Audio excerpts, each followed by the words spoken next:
कफन मुंशी प्रेमचंद भाग 2। सवेरे माधव ने कोठरी में जाकर देखा तो उसकी स्त्री ठंडी हो गई थी।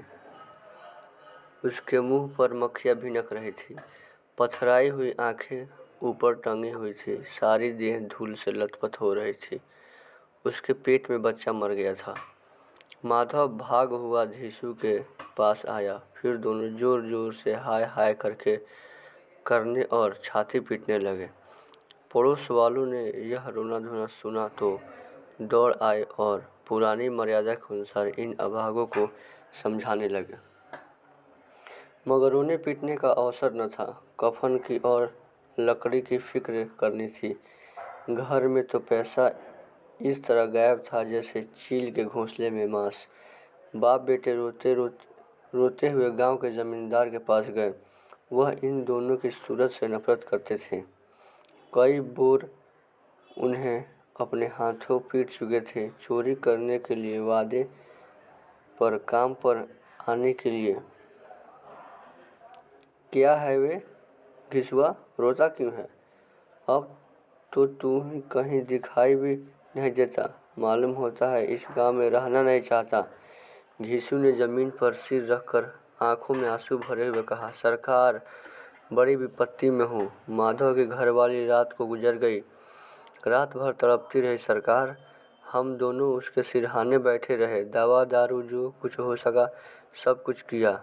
मुद्दा वह हमें दगा दे गई। अब कोई एक रोटी देने वाला भी न रहा। मालिक तबाह हो गए। घर उजड़ गया। आपका गुलाम हूँ। अब आपके सिवा कौन उसकी मिट्टी पार लगाएगा?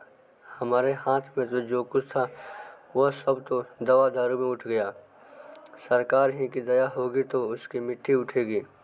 आपके सिवा किसके द्वार पर जाऊं? जमींदार साहब दयालु थे, मगर घिसू पर दया करना काले कम्बल पर रंग चढ़ाना था।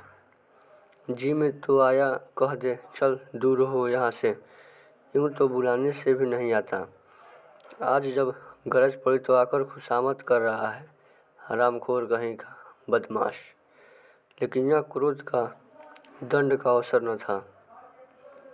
जी में कूटते हुए 2 रुपये निकालकर फेंक दिए, मगर संतावना का एक शब्द भी मुंह से न निकला। उसकी तरफ ताका तक नहीं, जैसे सिर का बोझ उतारा हो। जब जमींदार साहब ने 2 रुपये दिए तो गांव के बनिए महाजनों को इनका इनकार का साहस कैसे होता। घिसू जमींदार के नाम का ढिंढोरा भी पीटना जानता था। किसी ने 2 आने दिए, किसी ने 4 आने। 1 घंटे में घिसू के पास 5 रुपये की अच्छी रकम जमा हो गई। कहीं से अनाज मिल गया, कहीं से लकड़ी, और दोपहर को घिसू और माधव बाजार से कफन आने चले। इधर लोग बांस काटने लगे। गांव की निर्मम दिल स्त्रियां आकर लाश को देखती और उसकी बेकसी पर 2 आंसू गिराकर चली जाती थी।